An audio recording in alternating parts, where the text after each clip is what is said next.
Hello, hi there. This is your instructor Firdaus Shahri. Today we are going to discuss about ethics and the social responsibility. So let's get started. So what are the contents? We will discuss about ethical behavior, workplace deviance, the moral development, what is ethical climate, and the social responsibility.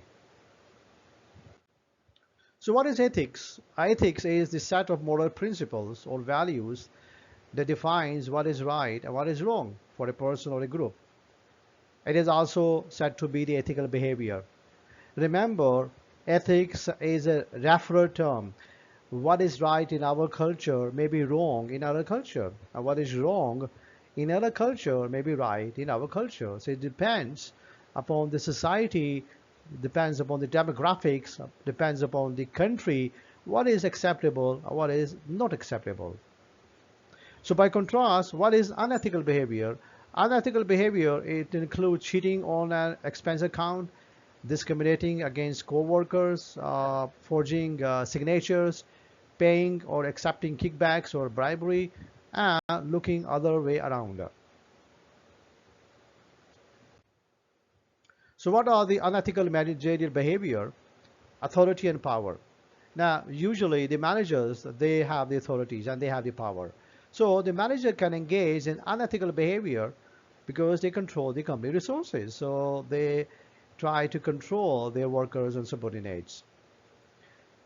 Number two is handling information. Managers, they usually have the information of the organizations. They may have the secret, confidential information of the organization. So they may leak the company's secret to their competitors and get a gain on that. They withhold information and they misuse information. Number three is influence the behavior. Managers may influence the behavior of their workers, particularly their supervise. And number four is setting goals. Sometimes the managers, they set goals that are unrealistic, goals that cannot be achieved. And they try to pressurize the workers to perform and achieve these goals. And that's how they influence employees in unethical practices. Now, what are the workplace deviants? And there are four types of workplace deviants. So what are the deviances? These are the unethical behaviors that violates the organizational norms and values about right and wrong. So we start with the production deviance. So as you can see here, production deviance, what is it? It hurts an equality and the quantity of the work produced. There is high level of absenteeisms. People do not come on time. They work with laziness. They leave early. They used to have a long breaks, and they try to waste the organizational resources. And then we have the property deviance. The property deviance are the unethical behavior aimed at company property. They damage the organization property, sabotaging, stealing, damaging the equipment, and they try to overcharge. Number three is the personal aggression. People or the manager, they are very angry. They may behave unethically. They may have the hostile or aggressive behavior towards their workers. They may harass their workers. They may use verbal abusive languages. They may threaten their workers or stealing from co-workers. And then we have the political deviance. These are influence or to harm others, making decisions on favoritism, spreading rumors, blaming others for mistakes, and so on. Now, the moral development, that concept was given by Kohlberg stage. You can see the picture here, 1927 till 1987. So he has given the three levels: the pre-conventional level, the conventional level, and post-conventional level. And these levels subdivided into stage 1, 2, 3, 4, and 5, 6. So what is level number 1? That is called pre-conventional level. People make decisions based on the selfish decisions, selfish reasons.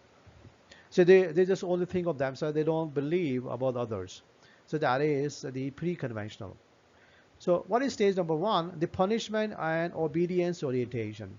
So here you would avoid yourself so that you avoid a punishment. And in stage number 2, that is called instrumental purpose orientation. You are going to do things that advance your want, that whatever you like to want.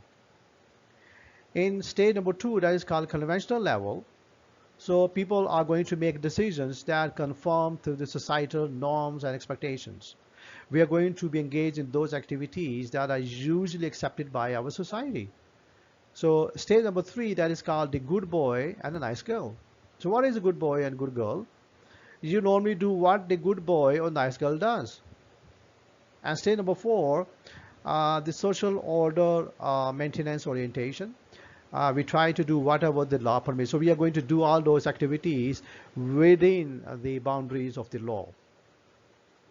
Level 3 is the post-conventional level. So here we have post-conventional level where people make decisions based on the internalized principles. So stage number 1 is called the social contract orientation. What is it? Here people refuse to, for example, if you're going to install a software, Microsoft Windows into the computer, so you're going to install that is having a lesson. You're not going to install the crack version of any software because that is against the post-conventional rules. And stage number 6 says the universal ethical principle orientation. Now people always tell the truth because that is considered true worldwide. So that is stage number 6. What are the codes of ethics? The code of ethics urges employees to conduct themselves as responsible and responsible citizens.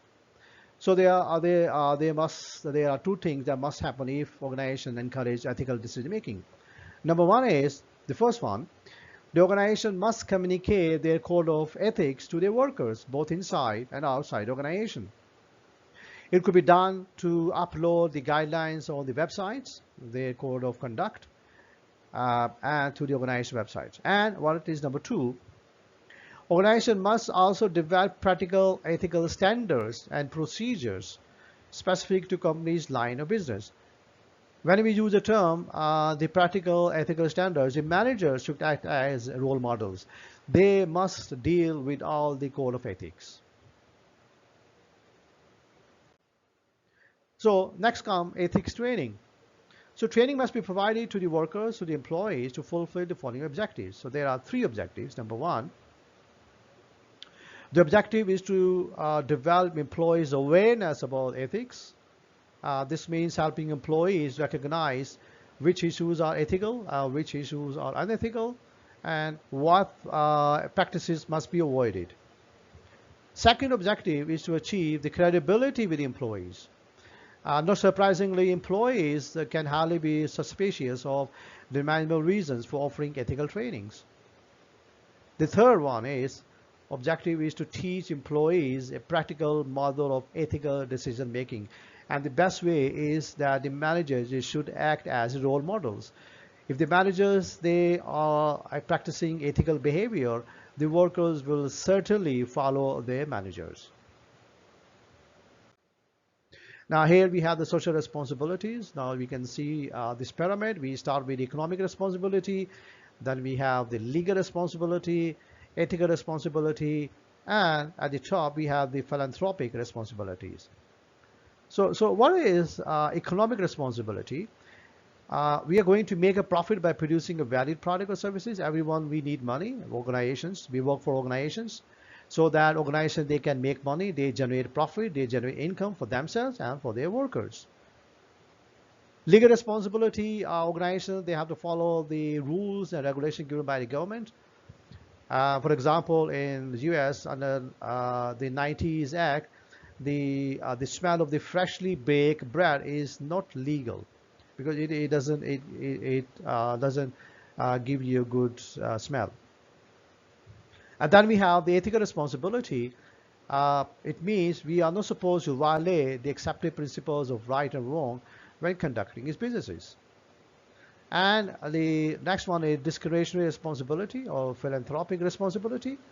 They pertain to the social norms where business play important roles beyond the economic, legal, and ethical responsibilities. Now, these are the responses to demands for the social responsibilities. Now, there are four criteria. Now, you can see in this simple illustration, on the one extreme, we do nothing, and here we do much. Here we have the social responsibilities. We start from reactive, defensive, accommodative, and proactive. So what does reactive responsiveness or reactive strategy means? It is a social responsiveness strategy in which the company does less than the society expects. They are least concerned about the society. Defensive strategy, a social responsiveness in which the company admits there is a responsibility to a problem, but the organization does not do anything to meet the social expectations.